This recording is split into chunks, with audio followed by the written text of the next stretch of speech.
Bonjour mes frères, que la paix et la joie du Saint-Esprit descendent maintenant sur vous et sur toute votre famille. Amen. Je suis le pasteur Antonio Junior et je suis très heureux mes frères. Vous n'imaginez pas ce que Dieu va faire ici aujourd'hui. Je demandais une parole à Dieu, je priais pour vous d'ailleurs, avant d'enregistrer cette vidéo. Et le Saint-Esprit m'a montré d'une manière forte qu'il va guérir. Des blessures émotionnelles aujourd'hui, des blessures du passé, ces souvenirs qui te causent tant de douleur.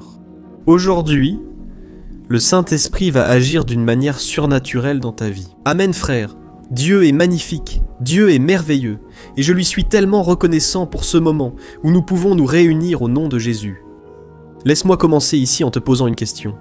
As-tu des difficultés à t'entendre avec ton prochain, à ces personnes qui souvent te blessent, des personnes qui ne le méritent pas, des personnes qui sont toujours là à t'agresser avec des paroles? Frère, je sais que ce n'est pas facile, mais la Bible dit clairement une chose. Si tu n'apprends pas à aimer ces personnes, tu ne pourras pas non plus avoir d'intimité avec Dieu. C'est très sérieux, c'est très grave. Tu sais ce que la Bible dit là dans 1 Jean chapitre 1 verset 7 ? Que si tu marches dans la lumière avec Jésus, naturellement, automatiquement tu as la communion avec tes frères, et le sang de Jésus te purifie de tout péché. Autrement dit, tout est connecté. Frères, nous marchons d'abord, puis l'amour de Dieu entre dans notre vie, et alors nous commençons à aimer notre prochain. Et par conséquent, nos péchés sont pardonnés, parce que nous sommes dans la lumière. Amen. C'est très bon de marcher avec Jésus.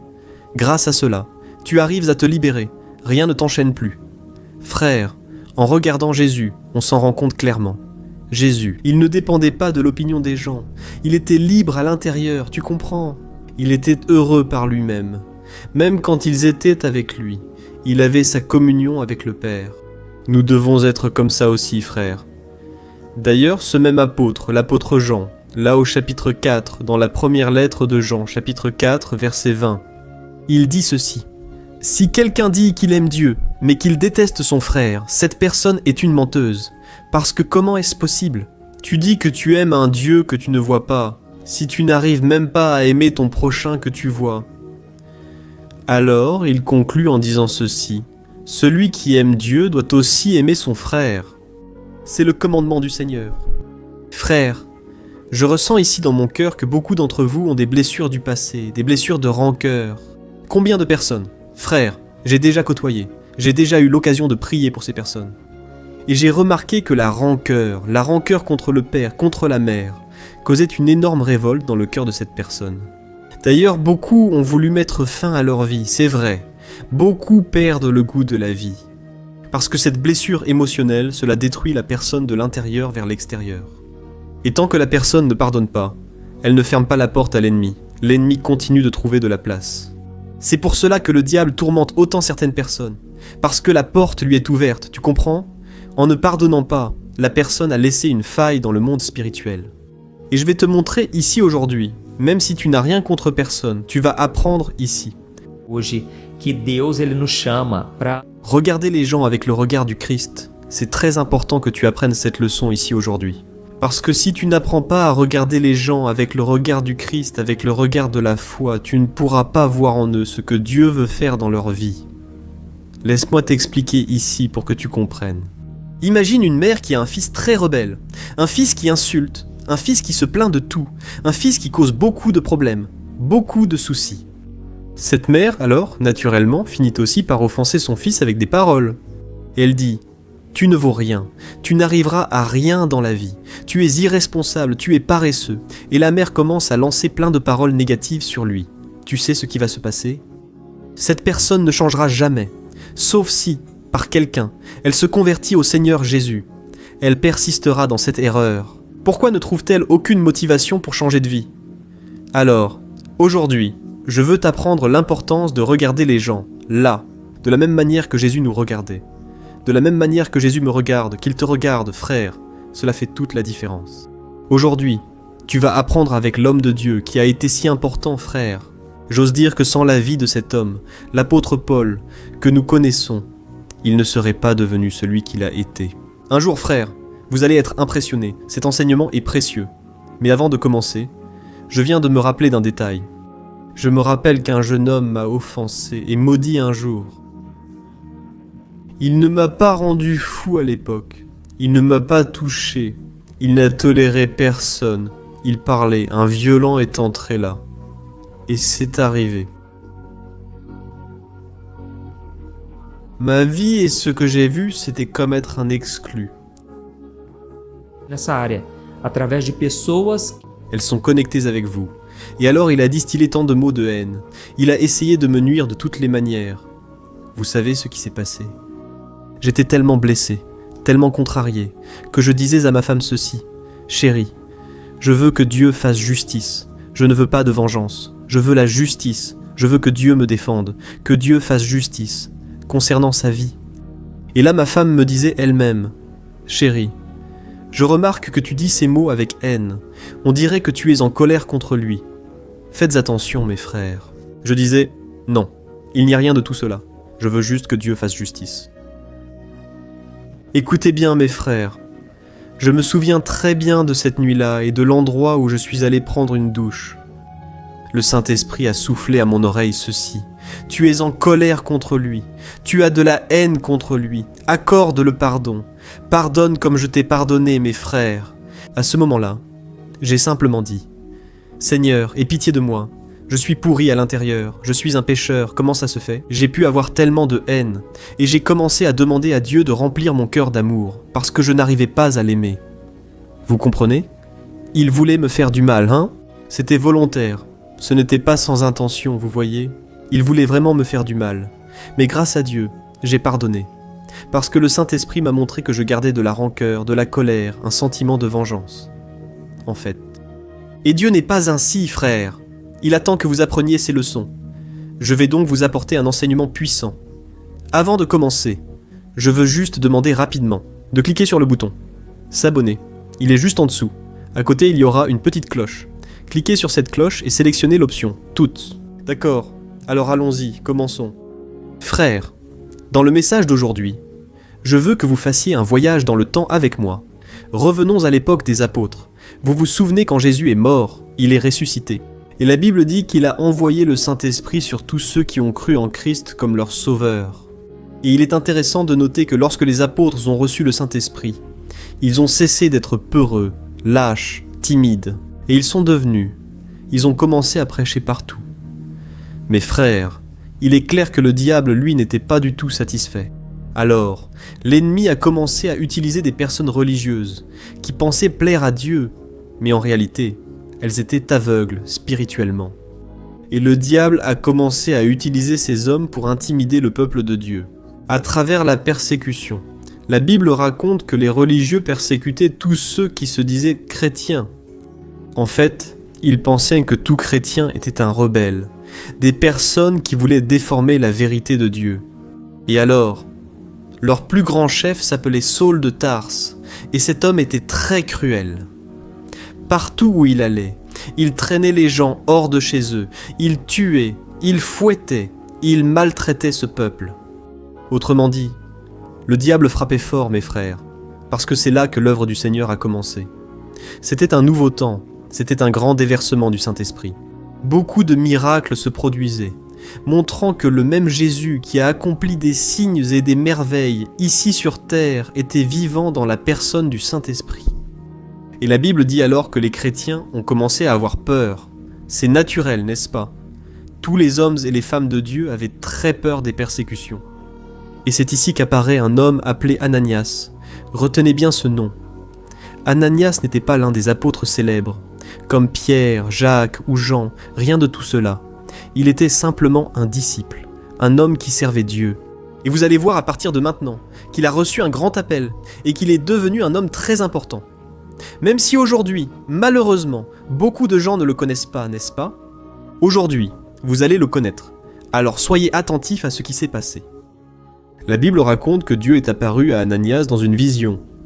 Et on a tendance à penser que lorsque Dieu nous parle, c'est toujours pour nous apporter du réconfort, n'est-ce pas ? Une parole d'encouragement. Mais regardez l'ordre que Dieu a donné à cet homme. Je suis sûr que si tu recevais une parole comme celle-là, tu aurais les jambes qui tremblent de peur. Moi, c'est certain, et je vais t'expliquer ce qui s'est passé. En fait, lisons ce que la Bible dit dans Actes, chapitre 9, versets 10 à 16. je veux que tu fasses très attention. Écoute bien ce qui est dit. La parole du Seigneur dit ceci. Il y avait à Damas un disciple appelé Ananias. Le Seigneur l'appela dans une vision. Ananias. Et il répondit. Oui, Seigneur. Alors le Seigneur dit. Je veux que tu ailles dans la rue droite, à la maison de Judas. En arrivant là-bas, demande un homme de Tarse, appelé Saul. Il est en train de prier en ce moment. Je lui ai montré dans une vision un homme appelé Ananias, arrivant et posant les mains sur lui pour qu'il retrouve la vue. Mais alors Ananias répondit, « Seigneur, mais j'ai entendu beaucoup de gens parler des choses horribles que cet homme fait à ton peuple saint à Jérusalem.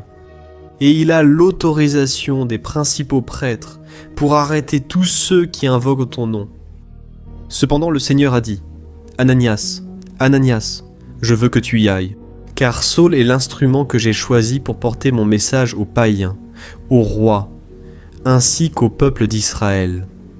Et je lui montrerai combien il devra souffrir à cause de mon nom. Amen. » Regardez ceci, frères. On remarque que lorsque Ananias a reçu cette vision, cet appel, il a essayé de trouver des excuses, n'est-ce pas? Il a donné ses raisons pour ne pas aller parler avec Saulo, que inclusive ele disse, Senhor, moi.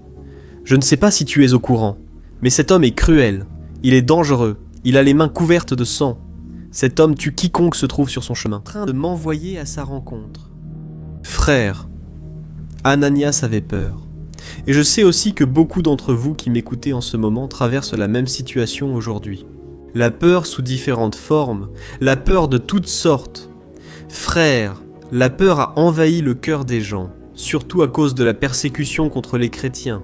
De nos jours, peut-être que vous ne subissez pas une persécution au point d'être frappé, d'être fouetté, d'être maltraité. Mais il existe, en effet, une lutte des ténèbres contre la lumière, que ce soit dans la culture. Vous le remarquez, n'est-ce pas, dans les films, dans les livres, à quel point le diable essaie d'éloigner le peuple de Dieu de la vérité. Vous le remarquez aussi à travers de faux prédicateurs, de faux apôtres, de faux prophètes. Ils essaient de nous détourner des chemins du Seigneur. Et vous remarquez aussi qu'il y a des personnes qui ne cherchent pas Dieu. Elles sont aveugles spirituellement, et elles essaient de nous enlever la paix tout le temps. N'est-ce pas vrai? Parfois, c'est à la maison, n'est-ce pas? Parfois, le mari avec la femme avec le mari, le fils avec le père avec le fils. C'est un combat, frère, et nous ne pouvons pas laisser la peur dominer notre cœur, et surtout, nous empêcher de chercher Dieu et de faire sa volonté, frère. À ce moment-là, quand Ananias, n'est-ce pas, a essayé de se justifier devant le Seigneur, Dieu lui a dit ceci. « Ananias, je veux que tu y ailles. Pourquoi ? Cet homme est en train de prier maintenant. J'ai permis qu'il devienne aveugle, j'ai permis qu'il devienne faible. Et tu peux y aller, car je serai avec toi. Je veux que cet homme appelé Saül devienne un instrument entre mes mains pour atteindre les païens. Que nous sommes tous, n'est-ce pas, nous qui ne sommes pas juifs, et aussi les juifs. Et c'est intéressant, frère, qu'Ananias ait obéi. Il a surmonté cette peur qu'il ressentait. Il a vaincu la peur du jugement des gens. Si on y réfléchit, tous les chrétiens pourraient se retourner contre lui. Et donc il est allé dans une rue appelée Droite, la rue Droite, qui d'ailleurs existe encore aujourd'hui à Damas en fait. Intéressant, n'est-ce pas? Et il est donc entré dans la maison de Judas, exactement comme Dieu l'avait dit. Et dès qu'il entre, il tombe sur cet homme qui auparavant ne semait que la terreur, mais qui maintenant était aveugle, là dépendant des autres, et c'est certain sans rien comprendre. Vous savez ce qu'Ananias a fait? Il n'est pas arrivé ainsi. Oh, demande pardon, criminel, tu vois, Dieu est en train de te punir, Dieu t'a rendu aveugle parce que tu as assassiné mes frères en Christ. Non, mes frères, Ananias n'a rien fait de tout cela. Il n'a pas non plus exigé que Saül signe un papier promettant qu'il ne persécuterait plus le peuple de Dieu, rien de tout cela. Simplement, Ananias a été guidé par Dieu. Regarde ce que la Bible dit au verset 17 des Actes, chapitre 9. Il est écrit ainsi. Ananias est allé et a trouvé Saül. En lui imposant les mains, il dit « Frère Saül, le Seigneur Jésus, qui t'est apparu sur le chemin, m'a envoyé, pour que tu retrouves la vue et que tu sois rempli du Saint-Esprit. Amen, alléluia. » Regarde ce qu'il a dit. Je ne sais pas si tu as remarqué, mais il a appelé cet homme mauvais « Frère, Saül. » Alléluia, frère. C'est la pièce maîtresse qui va ouvrir la porte à ton miracle. Je crois que lorsque tu commenceras à voir les gens de la même manière que Dieu nous voit, frère, des miracles vont se produire. Regardez comme c'est intéressant. Ananias est arrivé vers cet homme, et il ne l'a pas insulté. Rien de mauvais. Au contraire, il l'a appelé frère, un homme qui n'était même pas encore passé par le baptême. Réfléchissez-y, Paul, frère. Il était simplement en train de prier. Mais personne ne pouvait garantir qu'il allait vraiment changer de vie. Cet homme n'avait même pas encore mis les pieds dans l'église, et, il y a peu de temps, il voulait tuer des chrétiens. Alors, Ananias a traité Saül selon ce qu'il allait devenir, et non selon ce qu'il était. Regarde comme c'est intéressant. La façon dont tu traites une personne peut changer le cœur de cette personne. Réfléchis avec moi à une chose. Saül est resté dans l'obscurité pendant 3 jours. Il ne voyait rien, parce que Dieu l'avait rendu aveugle. Et la dernière image que Paul a eue, c'était cette lumière forte sur le chemin. Tu te souviens quand Jésus est apparu à Paul et lui a demandé « Pourquoi me persécutes-tu » Et soudain, cette lumière était si forte qu'il est devenu aveugle, et il a demandé « Qui es-tu, Seigneur ?» Et Jésus a alors répondu « Je suis Jésus, celui que tu persécutes. » Frère, cet homme a vécu ce choc, n'est-ce pas, de voir la gloire de Dieu. Mais maintenant, la première chose qu'il a entendue après être devenu aveugle, c'était une parole d'encouragement, une parole d'un vrai frère. Frère, je crois vraiment que cela a touché le cœur de Paul. Parce que Paul, quand il a vu cette lumière de Jésus, il s'est sûrement repenti, et rentré en lui-même, et réalisé combien il était mauvais et méchant. Mais en entendant le mot « frère », cela a certainement touché son cœur. Laisse-moi te dire une chose, Dieu va mettre sur ton chemin des personnes compliquées, des personnes qui ne sont pas faciles à aimer. Mais je crois que le Saint-Esprit va te donner la capacité d'avoir un regard de miséricorde. Toi qui es mère, toi qui es père, tu vas commencer à regarder ton enfant, et tu vas commencer à croire que Dieu va faire une œuvre dans sa vie, peu importe ce qu'il montre aujourd'hui. De la même façon, tu vas regarder ton mari, et au lieu de penser qu'il n'est qu'un homme paresseux, un homme qui ne fait pas ce qu'il devrait faire, ou qu'il est très têtu, tu vas commencer à le voir avec les yeux de la foi. Amen, ma sœur, amen. Tu crois que Dieu peut faire cela en toi? Mettre un amour si grand que tu ne verras plus les défauts. Tu verras ce que Jésus veut accomplir dans sa vie. De la même manière, toi qui es un homme et qui ne ressens plus cet amour pour ta femme, qui n'a plus cette envie de croire en ton mariage, à partir de maintenant, lorsque tu chercheras la communion avec le Saint-Esprit, tu commenceras à croire un peu plus. Tu vas attendre le meilleur d'elle, et non le pire. Tu vas espérer qu'elle réussisse et non qu'elle échoue, parce que tu as compris maintenant que vous êtes ensemble dans le même bateau, et si l'un fait naufrage, tu fais naufrage aussi. Peut-être que tu es en train de penser « Ah, pasteur, mais c'est trop lourd, pasteur, ce n'est pas juste que je doive bien traiter quelqu'un qui ne fait que me faire souffrir. » Frère, je sais que ce n'est pas facile, mais je ressens le besoin de partager cette parole, car beaucoup d'entre vous doivent entendre la vérité. La vérité fait mal, elle blesse, mais elle libère aussi, amen, et souvent, frère, notre orgueil, il veut parler plus fort. On veut voir la justice se faire, comme je l'ai moi-même raconté ici dans mon témoignage, n'est-ce pas? Et je voulais que Dieu fasse justice. En réalité, j'avais de la haine sans m'en rendre compte, car on veut voir l'autre payer pour qu'il apprenne à donner de la valeur aux choses. Mais frères, soyons honnêtes ici. Si Dieu nous donnait exactement ce que nous méritons, aucun de nous ne serait ici maintenant, disons la vérité. Aucun de nous, parce que nous sommes tous faillibles, pécheurs. Alors, la justice de Dieu a déjà été accomplie. Là sur la croix, Dieu a déjà puni son Fils, Jésus, pour qu'aujourd'hui nous puissions recevoir la paix et que nous puissions aussi pardonner à notre prochain. Alléluia, gloire à Dieu. Alors, Ananias a dû mettre de côté ce sentiment de justice personnelle pour que le frère Saul puisse apparaître. Et je crois que cela a été la porte d'entrée, pour que Dieu touche le cœur de Paul, pour qu'il comprenne que maintenant, il faisait partie de la famille de Dieu et qu'il ne pouvait plus maltraiter personne. Alors, nous connaissons la fin de l'histoire, n'est-ce pas? Paul est devenu un grand prédicateur, l'apôtre Paul, qui a écrit presque tout le Nouveau Testament. Frères, les gens ont un grand potentiel, mais souvent nous ne le voyons pas parce que nous regardons de façon humaine. Dieu veut que nous apprenions à regarder les gens avec le regard du Christ. Alléluia. J'espère que vous avez compris le message jusqu'à présent, et avant que nous prions, je viens de me rappeler un autre exemple que vous connaissez bien, l'histoire de Joseph. La plupart d'entre nous savent ce qui s'est passé, n'est-ce pas? Joseph a été vendu par ses propres frères. Il a subi l'humiliation. Il a été jeté dans une fosse, dans un trou, puis il a été vendu comme esclave. Et comme si cela ne pouvait pas être pire, il a été emprisonné injustement. Autrement dit, tout semblait aller de travers dans sa vie, n'est-ce pas? Mais Dieu avait des promesses. Dieu avait des plans pour lui. Et des années plus tard, il est devenu l'homme le plus important d'Égypte, juste après le roi. Et un jour, la parole de Dieu dit que ses frères sont allés en Égypte pour chercher de la nourriture parce qu'ils mouraient de faim. Regardez comme la roue tourne, n'est-ce pas? Les frères qui avaient comploté contre Joseph avaient maintenant besoin de Joseph.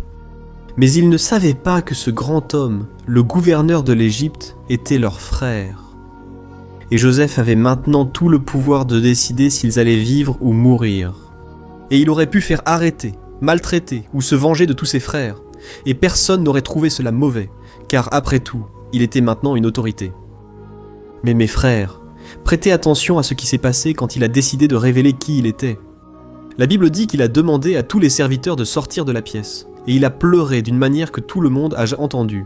Et ensuite, il a appelé ses frères. Regardez ce que la Bible dit dans Genèse 45, 3 à 5. Et Joseph dit à ses frères, « C'est moi, Joseph. » Mais ses frères étaient tellement stupéfaits qu'ils ne pouvaient pas répondre. Et alors Joseph dit, « Approchez-vous. » Quand ils se sont approchés, Joseph a continué, « Je suis Joseph, le frère que vous avez vendu comme esclave en Égypte. Maintenant, ne soyez pas affligés ou en colère les uns contre les autres de m'avoir vendu ici. C'est Dieu qui m'a envoyé devant vous pour vous préserver la vie. Alléluia, frère. » Avez-vous remarqué qu'il a dit, « Ainsi, approchez-vous de moi. » Et c'est intéressant que ces hommes étaient à mort de peur. Ils ont pensé, « Mince, maintenant, l'heure des comptes a sonné. Maintenant, il va se venger de tout le monde ici. » Et leur peur les a fait s'éloigner. Mais Joseph, qui était rempli de l'amour de Dieu, rempli du pardon de Dieu, a rapproché ses frères, les a amenés près de lui. Autrement dit, à ce moment-là, le diable a été humilié. À ce moment-là, le diable a perdu son pouvoir. Parce que le diable, nous le savons, frère, il a des plans pour détruire les familles. Mais quand il y a eu le pardon, la barrière a été brisée, le diable a perdu sa force. Et il est intéressant de noter que Joseph, il aurait pu utiliser sa position pour causer, au moins, un peu de souffrance à ses frères. Et il ne voulait pas cela. Il ne voulait pas que ses frères passent par ce qu'il a traversé. Et je crois que c'est justement cela que Dieu nous appelle à faire aujourd'hui. Je ne sais pas qui est la personne que tu as mise sur ta liste d'ennemis, frère. Je ne sais pas qui est la personne qui te fait du tort. Ça peut être ton ex-mari, ton ex-femme ou un voisin, qui ne fait que créer des problèmes et causer des soucis. Et alors le monde te dit, cette personne dans ta vie, laisse tomber, éloigne-toi de cette personne. Mais frère, l'Évangile nous enseigne à faire exactement le contraire. Si cette personne a encore besoin de ton aide, aide-la, secours ton ennemi. Si cette personne te blesse encore et encore, pardonne, tout comme Jésus nous a pardonné. Je sais qu'à ce moment-là, tu peux te dire « Ah, pasteur, mais si la personne me déçoit encore ?» Frère, c'est le risque que nous prenons quand nous décidons d'aimer. Tu te souviens de Judas Iscariote? La Bible dit que Jésus l'a aimé, et l'a aimé jusqu'à la fin, même en sachant que Judas allait le trahir. Et Jésus est allé encore plus loin. Il a lavé les pieds de cet homme. Frère, il est impossible d'imaginer l'amour de Jésus. Et le plus impressionnant, c'est qu'il nous demande de faire exactement la même chose. Frère, notre dépendance envers Dieu ne doit pas dépendre de la réaction de l'autre. Cela ne fonctionne pas ainsi. Ananias y est allé. Il a posé les mains sur Paul. Il l'a appelé frère, et si Paul ne voulait pas accepter, Ananias avait fait sa part. Ta récompense vient du Seigneur. Elle ne vient pas de la reconnaissance des gens. N'attends rien de personne, d'accord? Attends tout de Dieu. Parce que je suis sûr qu'il ne doit rien à personne. Et si tu obéis, même si tout le monde te critique, même si tu vas à contre-courant du monde, sois sûr que l'obéissance apporte une récompense. Il va te récompenser. Alléluia. Alors ne perds plus de temps. Si tu dois envoyer un message aujourd'hui, fais-le. Surmonte cette fierté, brise le pouvoir de l'ennemi et commence à traiter cette personne avec la même valeur que Jésus lui a donnée quand il est mort sur la croix. Alléluia. Alors, nous allons prier maintenant. Si tu as été touché par cette parole, Je veux vraiment que tu restes avec moi jusqu'à la fin, parce que la prière va t'apporter la paix, la guérison dont tu as besoin. Je crois que Dieu nous écoute maintenant. Et à la fin de la prière, s'il te plaît, partage. Il y a beaucoup de gens qui ont besoin d'entendre une parole comme celle-ci, et le Saint-Esprit va guider. C'est sûr, il va toucher ton cœur. À qui dois-tu envoyer cette parole aujourd'hui ? Écris aussi ici dans les commentaires combien Dieu t'a parlé et ta demande de prière, parce que nous allons déjà commencer à prier maintenant. Alléluia. Prions.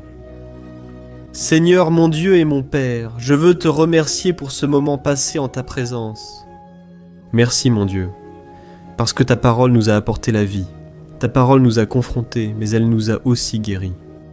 Comme c'est bon Seigneur, comme c'est bon d'être en ta présence, comme c'est bon de pouvoir entendre ta voix. Seigneur, merci beaucoup Dieu pour notre vie, pour l'air que nous respirons, pour ton amour envers nous. Même après t'avoir donné toutes les raisons d'abandonner, Seigneur, tu ne l'as pas fait. Ô Dieu, nous comptons sur ta grâce et ta miséricorde, Père. Nous ne voulons pas marcher dans la désobéissance, Seigneur. Nous ne voulons pas échouer dans la marche chrétienne.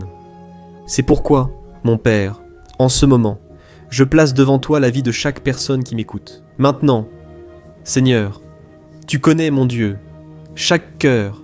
Tu connais les blessures qui sont encore ouvertes, les rancœurs de longue date qui ont fini par créer des racines profondes. Seigneur, aujourd'hui nous avons appris sur Ananias, nous avons appris sur Joseph, et nous avons vu des hommes qui étaient faillibles comme nous. Mais ils ont appris à vaincre l'orgueil. Pour laisser ton plan s'accomplir, ô mon Père, nous confessons que bien souvent notre cœur devient si endurci. Nous avons du mal à pardonner à ceux qui nous ont trompés. Nous avons beaucoup de mal à appeler frère celui qui nous persécute, celui qui nous fait du mal. Mais aujourd'hui, Saint-Esprit, je te demande maintenant, viens dans nos émotions.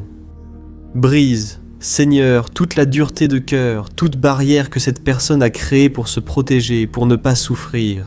Mais je sais que cela empêche ton fils et ta fille, Seigneur, d'être heureux, de libérer la vie des autres aussi. Ô mon Dieu, au nom de Jésus, je réprimande maintenant tout sentiment de rancœur, tout désir de vengeance, toute racine d'amertume qui fait du mal à l'âme de cette personne. Sors maintenant, au nom de Jésus. Eu ordeno que todo esse peso que veio do passado saia da mente e do coração do meu irmão e da minha irmã.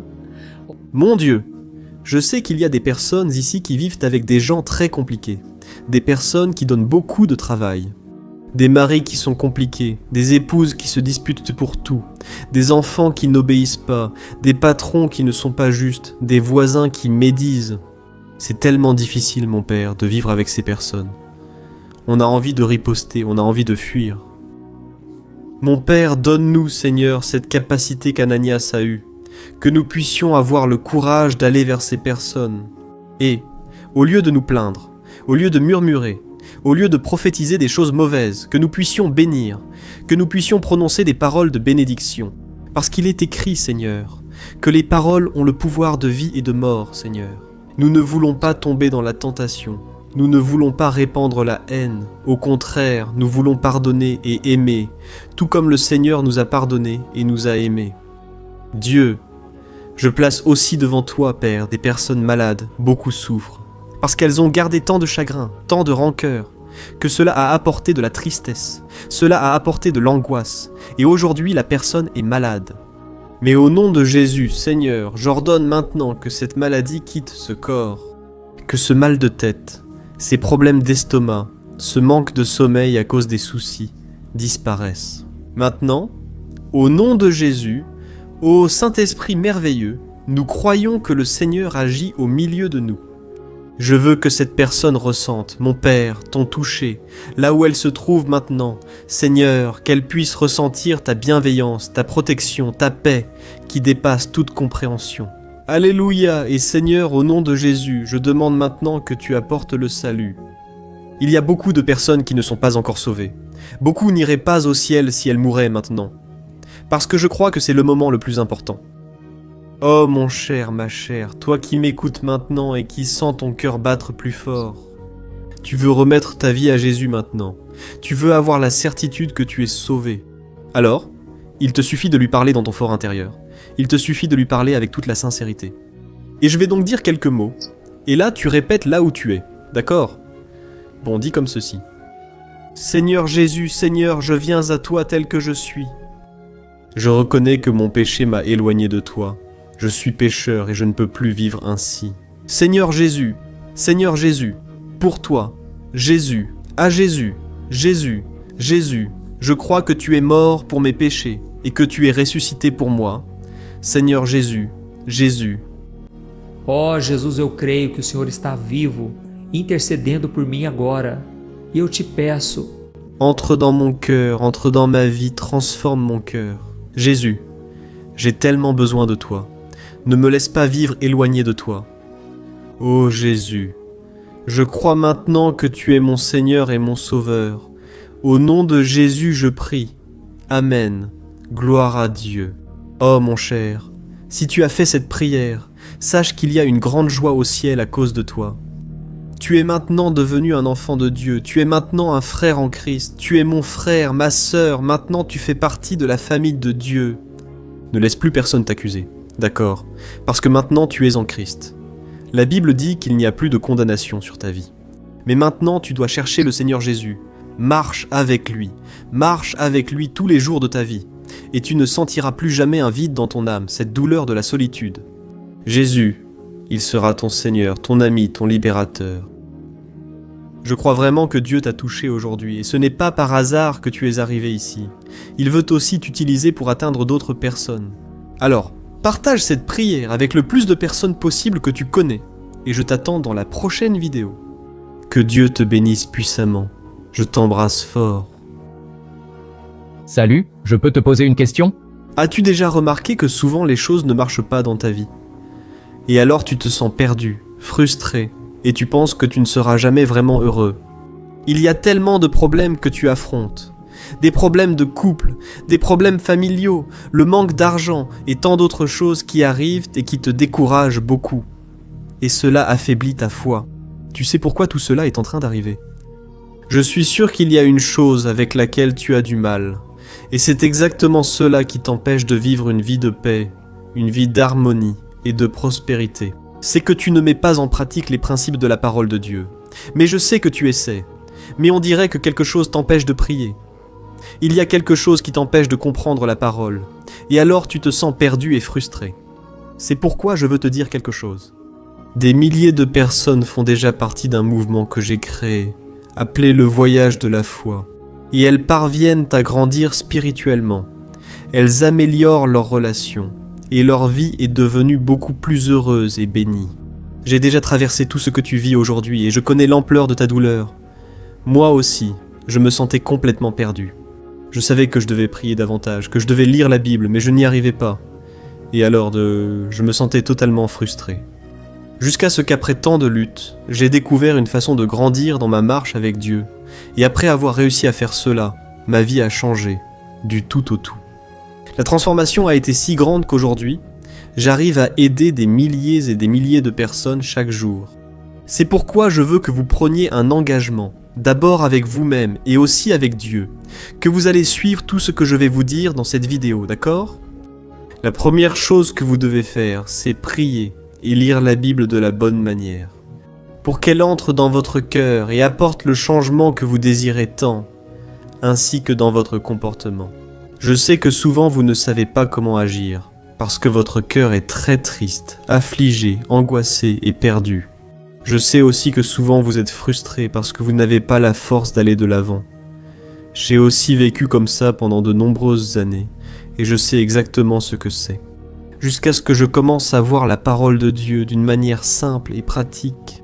Et ce parcours a transformé ma vie à tel point qu'aujourd'hui je suis ici, aidant des milliers de personnes à trouver la paix, l'harmonie et la direction. Frère, je ne pouvais pas garder cela seulement pour moi. Je ne pouvais pas garder cette connaissance pour moi.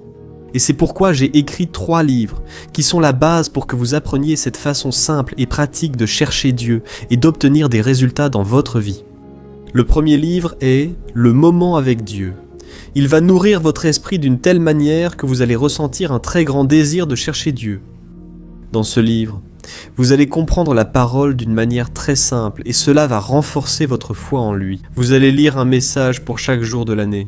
Sachez que tous ces messages sont divisés par thème pour que vous puissiez aller directement à cette parole dont vous avez tant besoin. Et le deuxième livre, c'est Vie de prière. Ce livre va changer vos sentiments, il va guérir vos émotions, il va donner une direction à votre vie. Vous allez remarquer que votre quotidien sera beaucoup plus léger, parce que la prière, elle calme notre cœur, elle soulage notre âme. Amen. Et dans ce livre aussi, vous trouverez une prière pour chaque jour, et elles sont toutes également classées par thème. Par exemple, il y a une prière pour l'anxiété, une prière pour la dépression, une prière pour l'angoisse, le sentiment de culpabilité. Vous qui devez prendre une décision aujourd'hui. Enfin, toutes ces prières vont vraiment vous fortifier dans votre marche avec Dieu. Et enfin, il y a le livre Minutes de paix. C'est le livre qui va changer vos attitudes et il va vous guider pour que vous ne vous sentiez plus jamais perdu. D'accord, le livre Minutes de paix, il contient des tâches faciles et rapides à mettre en pratique dans votre quotidien. Après tout, la Bible dit que la foi sans les œuvres est morte, amen. Et comme je veux que vous ayez tous accès à cette nourriture spirituelle quotidienne, je mets ces 3 livres à disposition au format numérique pour que vous puissiez y accéder où que vous soyez, que ce soit sur votre téléphone portable ou sur votre ordinateur. Et tout cela, frères, pour un prix tout à fait abordable. Et vous contribuerez également à ce que notre ministère atteigne encore plus de personnes avec le message de l'Évangile. Alors, Danny, il vous suffit d'accéder au site www.jornadadaf.com.br qui s'affiche juste ici à l'écran. Ou alors, vous pouvez cliquer maintenant sur le lien qui se trouve juste en dessous de la vidéo, dans la description. D'accord, c'est très sécurisé, et vous recevrez immédiatement mes 3 livres numériques dans votre email, pour que vous puissiez commencer votre transformation dès aujourd'hui, d'accord ? Alors, cliquez sur le lien qui se trouve juste en dessous de la vidéo. Et que Dieu te bénisse puissamment. Je vous embrasse.